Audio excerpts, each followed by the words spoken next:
Hello everyone, welcome to another Greymuzzle rant, and let me preface this video with this.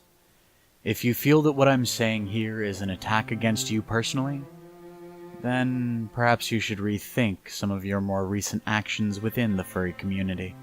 The views I express here in this video are mine and mine alone.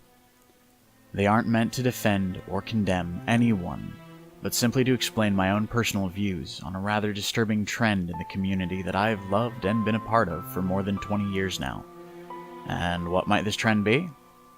Hatred and violence being accepted, normalized, and condoned by those who consider themselves to be one of us. The furry fandom has, until recently, had a culture of love, acceptance, and understanding. We strive to better ourselves through our personas and interactions within our community. We raised people up and showered them with praise for their creations, and encouraged those who weren't necessarily the best at their craft to practice and continue creating. For a long time we were a community that we could all be proud of, despite what the outside world believed us to be. We all have our flaws, we all have our own beliefs, and we don't always agree. But when we chose to enter into the fandom and embrace this weird little world of ours, we left those things at the door. Because who cares who you voted for or what economic system do you believe is best, when there are so many more important things to think of, like, who should I ask for a hug from next, or should I woo despite the fines?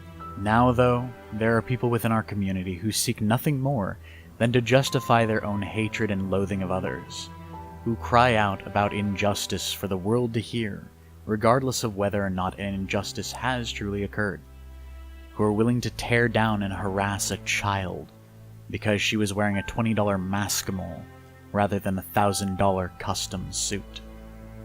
We have embraced terrorists who scream about revolution at any cost, who would rather see their fellow furs commit suicide than seek help when they've done wrong, and where each death they've indirectly caused is some sort of sick badge of honor. We have allowed these people to threaten violence against others because they do not agree with something that someone has said, or believe that your fursuit is too fat and shouldn't be allowed in their fandom. Some of us have even accepted their rhetoric as truth when they accuse others without proof, falling into the mindset that we are all guilty until proven innocent. Because what need is there for fact and logic when an accusation is all the proof they need that you are a monster, deserving of their ire? We have been tolerant of their intolerance, this is true. There is, after all, no fault in allowing an individual to believe what they wish, or to live as they choose. Such tolerance was one of the principles of the community I fell in love with so long ago. However, when we allow the intolerant and the hateful to dictate the intentions of the fandom, and allow them to choose who is and is not allowed to be a part of the community we've all created together, we need to accept that somewhere, somehow, we've made a terrible mistake.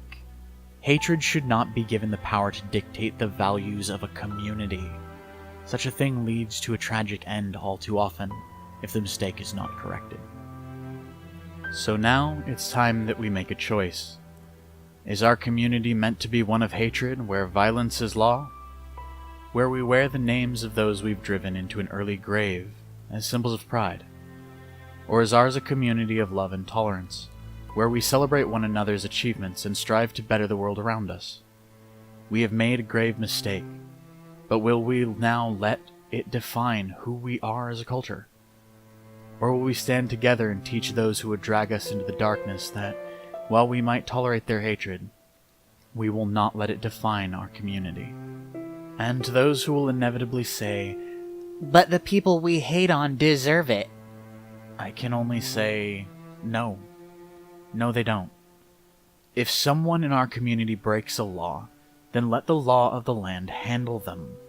It's not our place to harass and terrorize anyone, regardless of what they've done. We have no right to break down their door, carrying noose, torches, and coffin, and yet, that's how a fairly sizable part of our community has acted recently. Of all the rights that we as people possess, and everything that we are allowed to do, deciding another person's guilt or innocence and carrying out their sentence to a violent end is not one of them.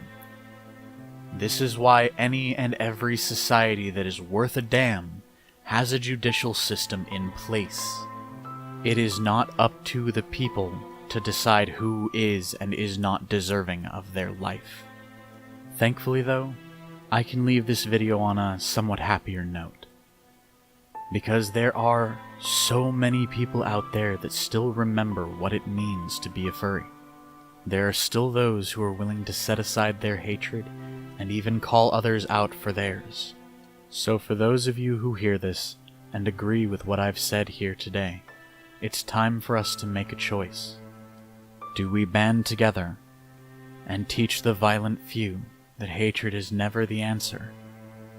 Or do we sit in silence and watch as our community and our culture crumbles to ashes around us? I, for one, can no longer remain silent.